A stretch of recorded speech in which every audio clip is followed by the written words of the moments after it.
Hi, Anatol. Hello, Bob. Nice to be back. Good to have you back. Let me introduce us. I'm Robert Wright, publisher of Nonzero newsletter. This is the Nonzero podcast. You are Anatol Lieven, the director of the Eurasia program at the Quincy Institute for Responsible Statecraft. You are someone who's been thinking about Russia and Ukraine for a long time. In fact, 25 years ago, as you may recall, you published a book called Ukraine and Russia. Now, at that time, the subtitle was A Fraternal Rivalry. Unfortunately, things have gotten less fraternal, but you've been keeping track of events. In fact, you wrote a couple of pieces recently that I want to talk about. One was in foreign policy called How the Russian Establishment Really Sees the War in Ukraine Ending. And then there was one posted just today, I think, on Responsible Statecraft, which Quincy puts out, kind of taking into account the latest events, including, various things we'll get to. And, one thing I realized in reading that is that we may be entering a phase where there are new forms of escalatory potential. I mean, people have been worried about escalation for some time, NATO getting directly involved, possibly things even going nuclear. But I think we're entering a new phase that maybe has new kinds of perils. And let me just set the stage a little for that. So as of a few months ago, it seemed like things were, fairly static in Ukraine. I had kind of almost quit paying attention. Then Russia started making sustained gains in the Donbass. It was increasingly clear that Ukraine was on its heels.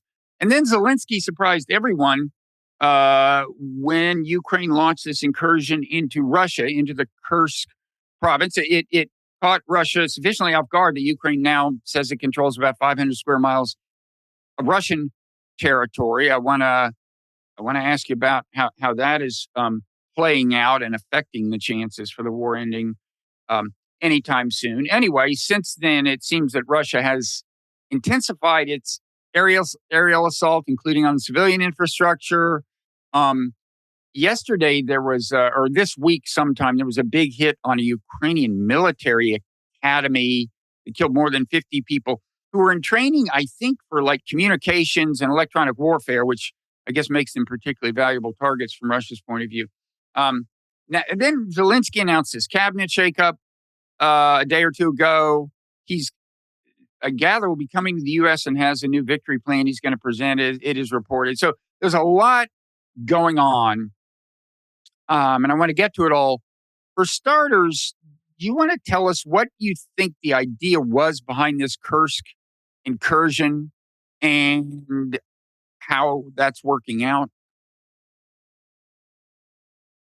Well, it was intended to impress the West that, Ukraine still has a chance of victory, if not complete victory, then at least, do better than it's doing now. So that was one thing. It was intended to gain a bargaining counter at eventual negotiations, because in recent months, the Ukrainian government has significantly changed its public line on this, from saying that there can be no negotiations with Putin and that basically complete Russian surrender is a precondition even for talks, to now saying, no, there will be talks, but we don't know yet what the Ukrainians are actually proposing for talks. But thirdly, and the Ukrainian Commander-in-Chief, General Syrskyi, has said this himself, it was hoped that this would divert Russian troops from their offensive in eastern Ukraine in the Donbass to defending Kursk. And that has not happened. The Russians did not take that bait. The Russian government contained the Ukrainians with Russian reserve troops while continuing its push forward in the Donbass.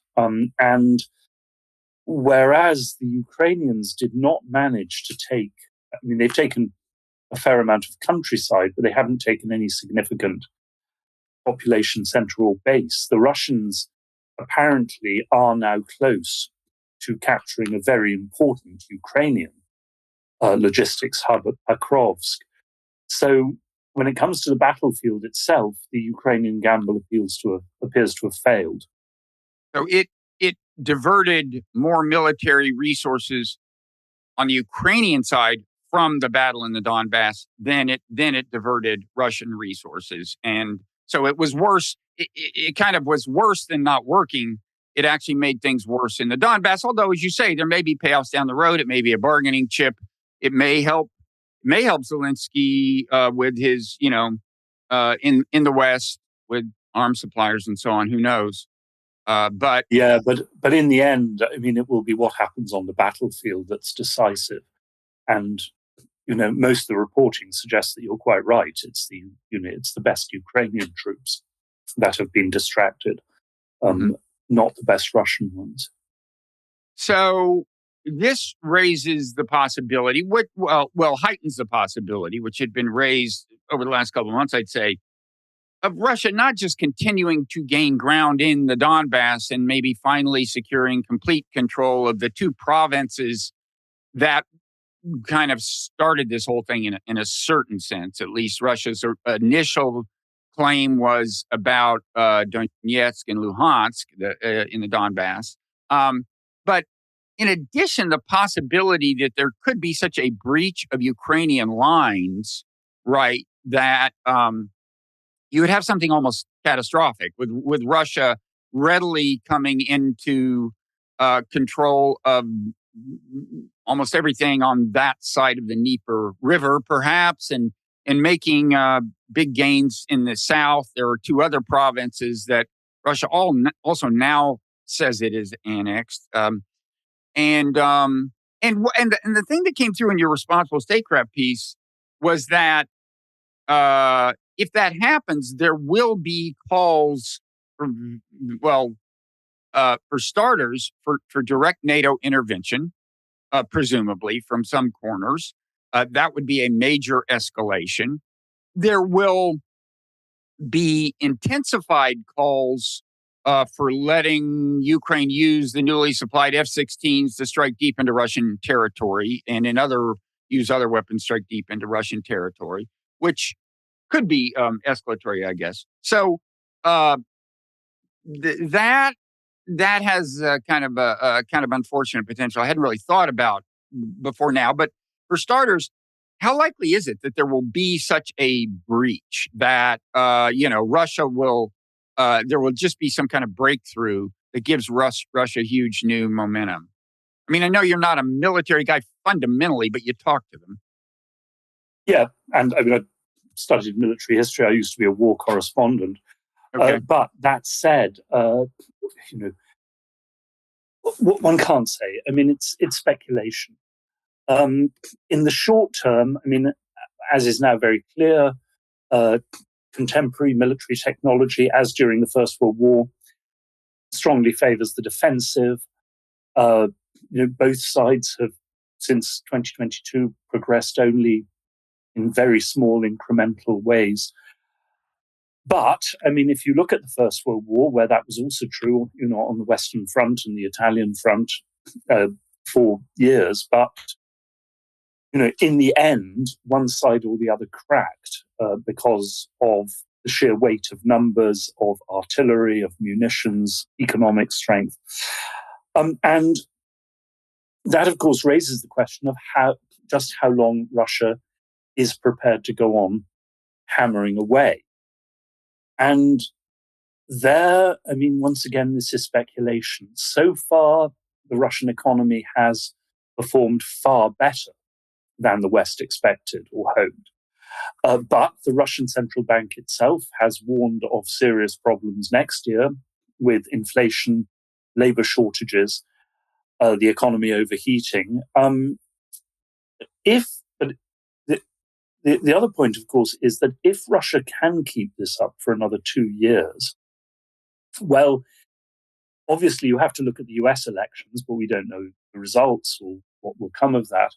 But in Europe, the German government has just cut its direct aid to Ukraine by almost 50%, and has announced that in 2027 it will go down by more than 90%, its aid.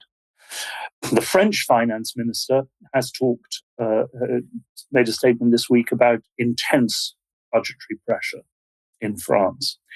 The British government is facing, a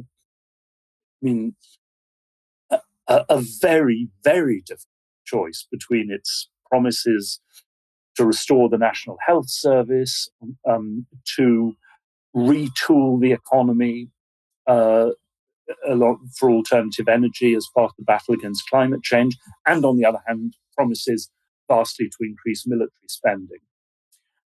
And in the end, the money is just not there. And of course, you're facing a situation in all countries where, in part, in reaction against support for Ukraine, you have a surge of support for populist and anti-war parties, often from the extreme right, as in France and Germany.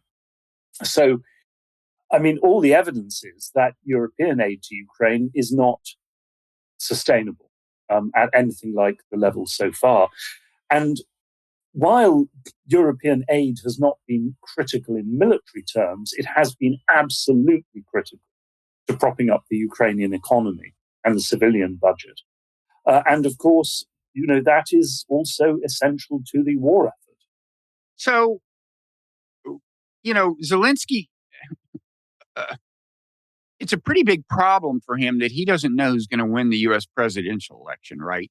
Presumably, if he knew who the president was going to be, he would tailor whatever pitch he's going to make when he comes here to that person. Do you have any sense for, we're reading about this, he's going to come present some new victory plan. I don't see how that could mean actually expelling Russian troops from Ukraine at this point, unless he's lost his mind.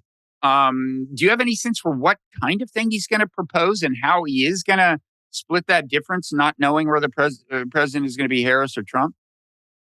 Not really. He's going to talk to Trump and the Harris team, he said. I really do not know in detail.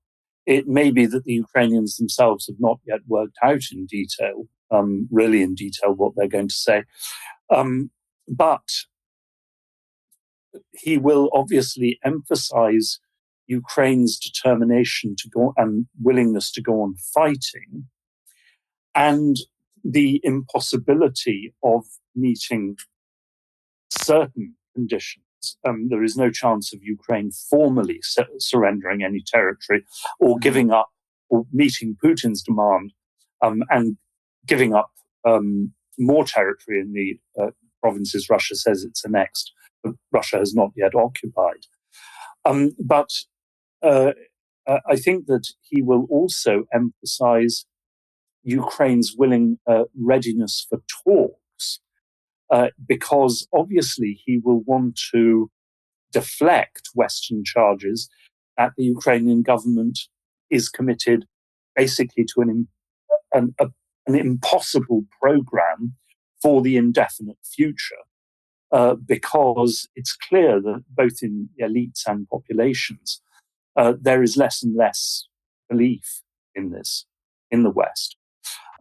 So there is continued support for Ukraine, but there is, also a desire that Ukraine come up, with some sort of realistic plan, not for a settlement now, but for, something that Russians could begin to look at. My sense is, however, that Kiev is still a long way away from that. And what do you make of this cabinet shakeup this week? So Ukraine has a new foreign minister and there's been reshuffling of various figures within the cabinet. Some have left the cabinet, some have moved to other places. What do you think's going on there? Well, it's an old move. Ukraine is in serious difficulties. Zelensky's popularity has fallen very sharply in recent months. The population is obviously suffering badly and is looking forward to a very hard winter due to Russian attacks on energy infrastructure. The campaign in eastern Ukraine is going badly. From a military point of view, the invasion of Kursk has largely failed. And reshuffling your government is a way of, showing that you take the concerns of the population seriously. And that's, you're doing something about it, even if what you are in fact doing is very unclear. From the point of view of the reshuffle of the foreign minister, though, I think that this is also because Kuleba, who's just stepped down, was, although he's changed his line in recent weeks, was previously absolutely associated with the line of no compromise peace, no talks with Putin, total Russian withdrawal as a precondition of peace talks, war crimes trials, reparations, all these things which are simply not going to happen. Mm-hmm. It would be very embarrassing for Kuleba to have to basically reverse most of that in public. Mm-hmm. And so, having a new foreign minister makes it easier to make that shift. Okay, so that, I guess, is for people who would like to see peace talks, an auspicious development. And, I'm sure it makes it just more graceful for Zelensky, for the administration to change its tune. It just kind of makes it easier politically on Zelensky himself, probably. So what do you think that we could see? I mean, you also, you had this piece in Foreign Policy about your conversations with various members of the Russian elite very recently about the prospects of peace.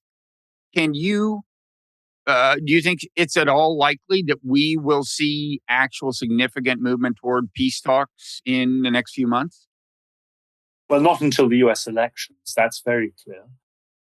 After that, if Trump wins, it is possible that you will see a real US push for peace. Although, of course, Trump has been extremely vague about the details of this. Mm-hmm. The Harris administration, it's much less clear because, obviously she has been associated with a very hard Biden line. But, I mean, the recognition is obviously growing in Western elites that Ukraine is not going to win. Mm-hmm. It's not going to win anything resembling a complete or possibly even, well, as I believe I've said on this program before, if you're talking about a qualified Ukrainian victory, it's worth saying that if the war stopped now and 80% of Ukraine was independent, strongly anti-Russian, not a member of NATO, but with a path, if both sides can manage this, towards membership of the European Union, that is actually a tremendous Ukrainian victory, given that for the past 350 years, most of Ukraine has been subject to Russia. And all of it that wasn't subject to Russia was subject to Poland or Austria. That's a victory for Ukraine. It's not a complete victory, but it's. I really do think that previous generations of Ukrainians would have seen this as a tremendous victory, albeit a qualified one.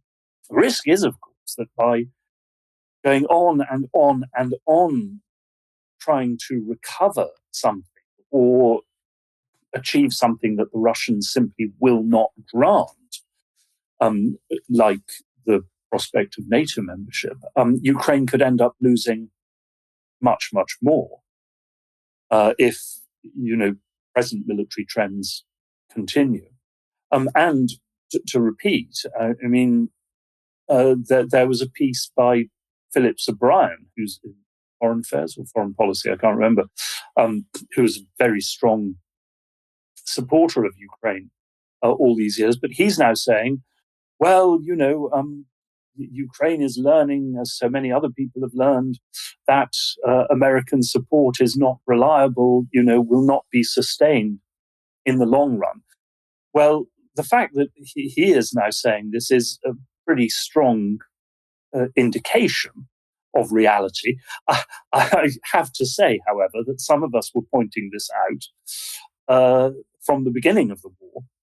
And of course, also pointing out that what on earth is the point of talking about NATO membership for Ukraine when every Western government, with very occasional exceptions, like Macron for a while, has said categorically and repeatedly that we will not go to war to defend Ukraine. Well, if you're not going to go to war to defend Ukraine, Ukraine can't be in NATO. It's as simple as that. Because obviously, if Ukraine is in NATO, we have a commitment to defend it by force. If we're not prepared to do that, we're not prepared to let Ukraine into NATO. Yeah. I mean, as long as we're on the subject of advice that might have been profitably heeded in the past, there was in late 2022, there was a big moment. Mark Milley kind of let it be known, he was at that point chairman of the Joint Chiefs of Staff, that things on the battlefield were about as good as they were going to get. There had been these two big Ukraine victories. It had taken possession of Kherson again in the Kharkiv area. There had been a big breakthrough that was consolidated. And sometime after that, I wrote a piece for the Washington Post saying that Biden should seize the moment and should take the political pressure off of Zelensky, some of it, by being seen as the guy, by being seen as the bad cop, by being seen as the guy who's saying, we can't supply these weapons forever. We think you should go to the peace talks that I was saying he'd be doing Zelensky a favor.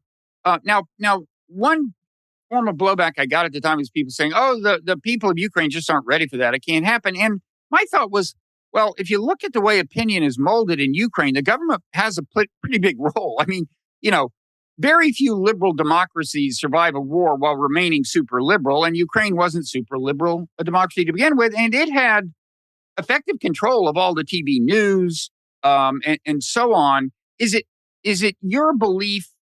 I genuinely don't know myself. But if Zelensky had taken an active role in paving the way for peace talks, could we have seen them a couple of years ago before Ukraine lost all this territory in the Donbass? Nearly a couple of years ago. Well, I think we could. And I think you're also quite right, though. Basically, it would have required the US administration to play the bad guy. The only way that Zelensky could have got away with this domestically was by saying, America is forcing me to do this. I bitterly regret this, but we have no choice. American aid is what is sustaining us, and therefore we cannot say no to America. But that would have taken, of course, a measure of real moral and political courage on the part of Biden and the Biden administration, because they would have then had to take the political hit. But I think at that point, I was in Ukraine last year, and this was before the failure of the Ukrainian offensive. Now, the overwhelming majority of people I talked to said, in fact, just about everybody said, we hope the offensive will succeed. We hope we will recover our lost territories. A majority, speaking on the record, we're saying that, well, but if we don't, we must go on fighting, indefinitely to recover all the territory we've lost. But I have to say that even then, a very large minority was saying, look, we hope that we can win, but if we can't, then it is not worth throwing away tens or hundreds of thousands more lives for a victory that may be completely illusory, and we will have to reach a compromise peace. However, the really striking thing was that then, and we're talking about 14 months ago now, not one of them was willing to say this on the record. Mm-hmm. So, that was a real illustration of the degree of pressure and influence against speaking in favor of peace then. Mm-hmm. But it did indicate there was a very large minority who already believed that was necessary. And if the or would be necessary. And if the government, pushed by the United States, were to take the lead, then my sense is that a majority of the population would, however unwillingly, accept that. The danger, of course, is that there would be groups within the army, not perhaps the army as a whole, not the conscripts, but some of the radical nationalist elite units that would reject it, and that you would then have a very dangerous armed split within Ukraine. Difficult to say how great that threat is. I mean, people in the West, particularly in the context of the Prigozhin-Wagner mutiny last year, were hoping that there would be such an armed split in Russia. But of course, in the end, the army recognized, the generals recognized, that the one thing that could bring about full Russian defeat would be precisely a split in the armed forces and in the regime. And however much many of them may have been bitterly resentful of some of their own commanders, an army that has not been completely beaten is not going to go down that path. And I think the same thing is true of Ukraine. Probably. In terms of the political courage it would have taken Biden to play the bad cop, I think that's kind of true. But I think the administration and Kamala Harris would be in better shape now politically if they had laid this matter to rest. It seems to me that going into the election, Ukraine is just a political vulnerability for Harris. And it was predictable that it would be for whoever the Democratic, for either a Biden or a Harris, because the hawks in America are mainly elites, some relatively small number of people in foreign policy establishment. There are very few, at the grassroots level, there's not a ton of strong feeling in the hawkish direction, whereas there is a fair amount of disenchantment with using American tax dollars to support what seems to be increasingly not a winning effort, but a losing effort. And Trump is exploiting this.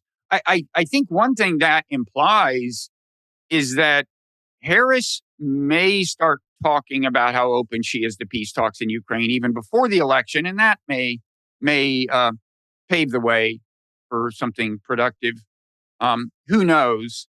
In terms of, can you say a little more about what you think a peace might look like that is acceptable to Russia? Now, you talked to these Russian elites, I think, before the Kursk incursion, or you talked to most of them before the Kursk incursion.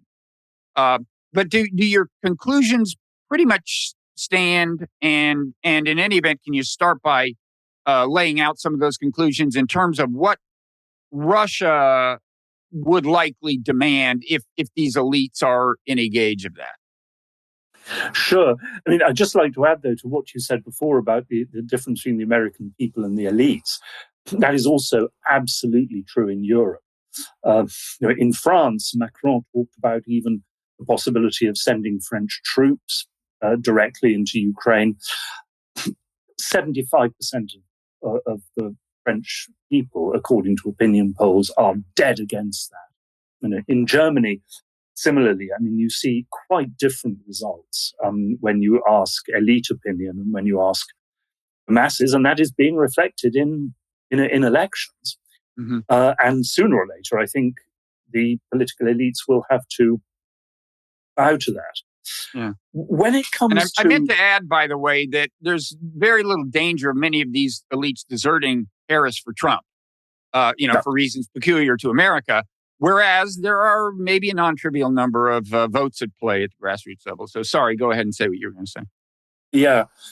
Now, I mean, when it comes to the Russian establishment, there is a spectrum, and I talk to pretty much the whole of that spectrum from one end to another. Now, but interestingly, in Russia, this spectrum tracks pretty closely, it seemed to me, unlike in the West, with opinion polls about the opinion of a majority of the population. Now, and opinion polls by organizations with a Western backing, by the way, that had been reliable in the past.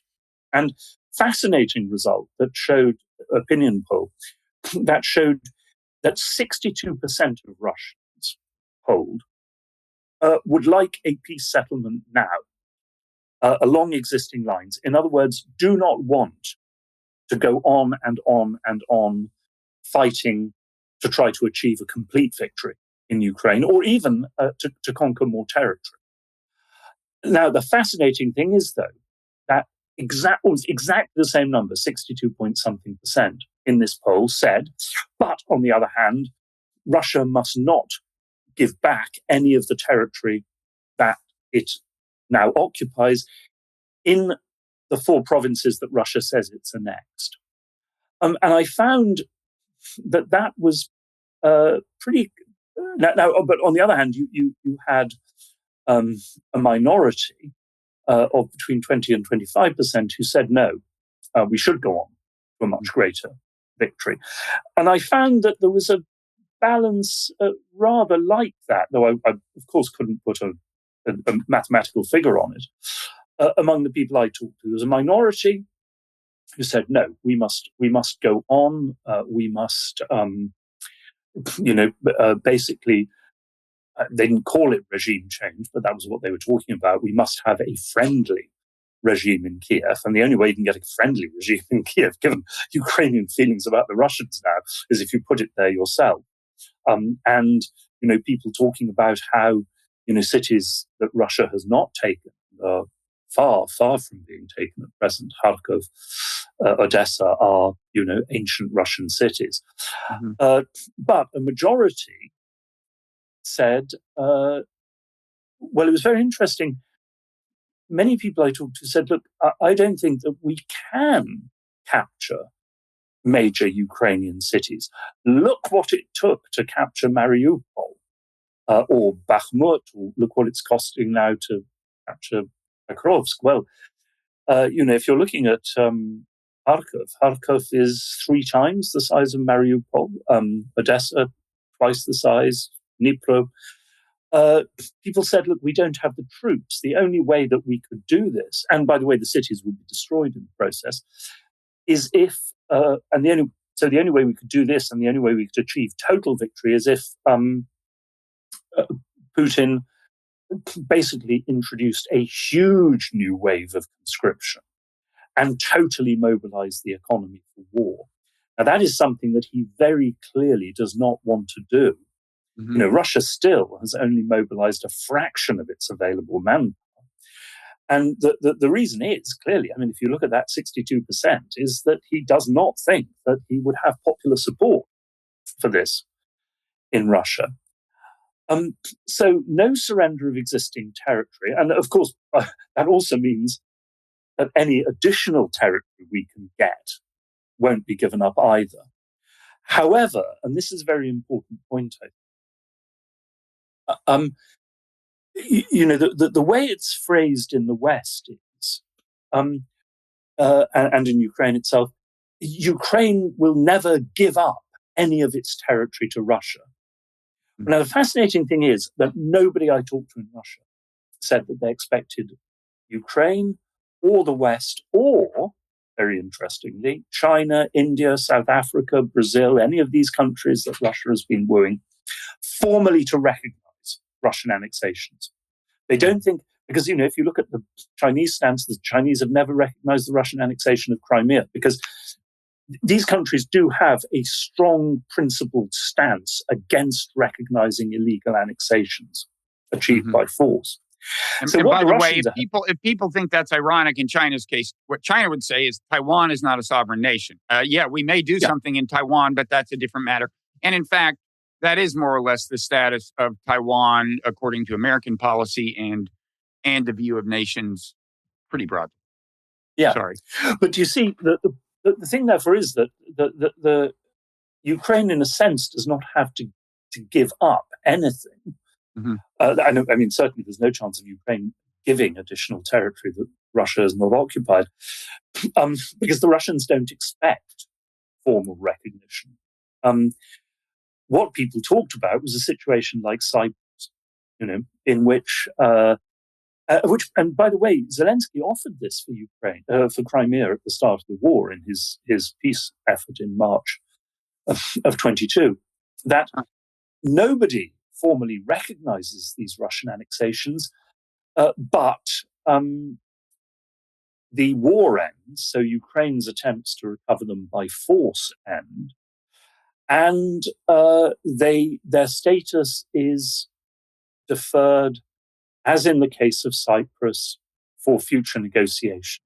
And negotiations over the status of Northern Cyprus have now gone on for 40 years. Was it 50 years?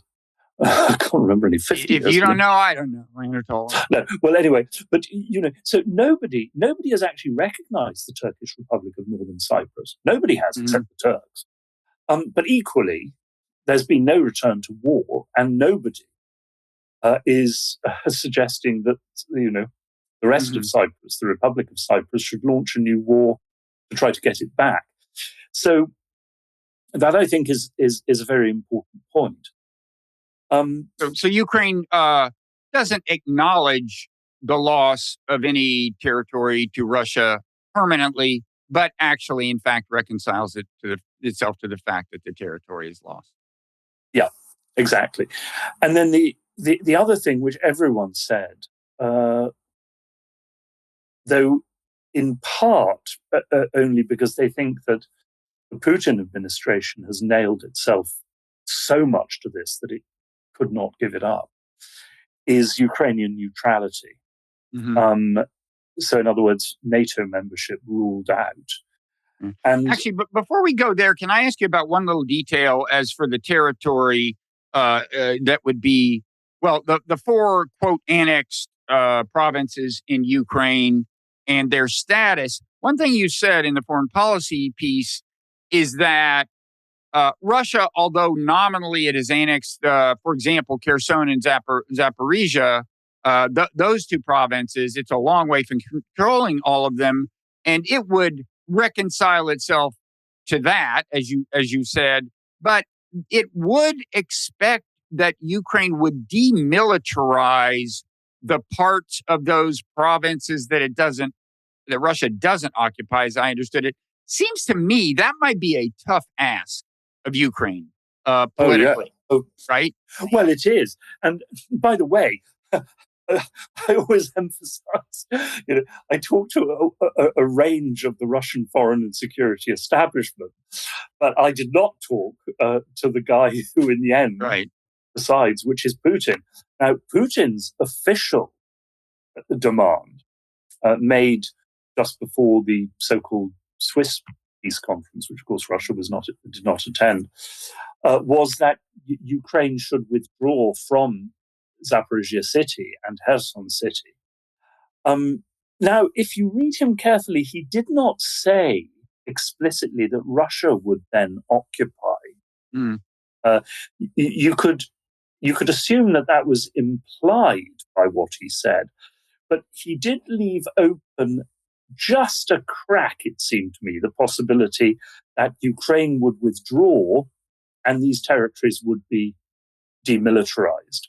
Yeah. And what I was in Moscow before Putin made that statement, but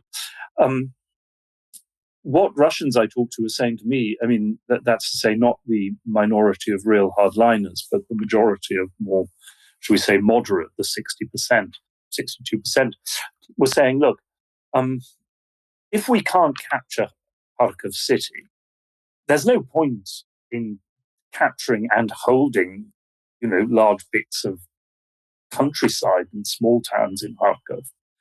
What we should do is, if we can take bigger areas, we should offer in a peace settlement to give them back to the Ukrainians, but in return for them being demilitarized. And so you have a big buffer zone, and people were talking in terms of, United Nations peacekeeping forces. I was going to ask, what could give the Ukrainian people confidence that Russia would not invade areas where Ukrainians have withdrawn their troops? And you imagine some kind of international peacekeeping force. Yes, but there was also another interesting line I heard in Moscow, which also connects with the whole question of NATO and neutrality. Because people said, the more thoughtful ones, should we say, look, the West is talking constantly of military guarantees for Ukraine in the event of a peace settlement. But this is very difficult because, for us, that means NATO membership by another path, which we don't think the Russian government can accept.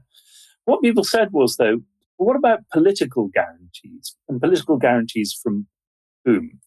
And, we have made this tremendous effort to reach out to what we now call the global south. And, of course, to China, the BRICS organization. Russia, of course, because of its seat on the UN Security Council, still attaches great importance to the United Nations. And so people said, look, if we got a peace settlement, a peace treaty, leaving territorial issues for future negotiation, but which was proposed, say, by BRICS, ratified by the United Nations and the United Nations Security Council, or even actually formally negotiated by the United Nations. Politically speaking, it would be very difficult for us to break that in future. Because, of course, we know that none of these countries wanted the war. And none of these countries would want a resumption of the war, unless, of course, they thought that it was Ukraine and the West that had resumed the war. And if we basically defied, our close remaining partners around the world and world public opinion and resumed the war after we had got what the world regarded as a reasonable settlement, we would pay a very heavy price for that politically.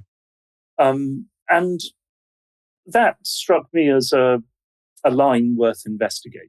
It's also why, if the US were wise, instead of constantly snubbing other countries, and not just China, but, US partners like India, when they, advance ideas for peace, the US should actually welcome that and try to push them forward as well.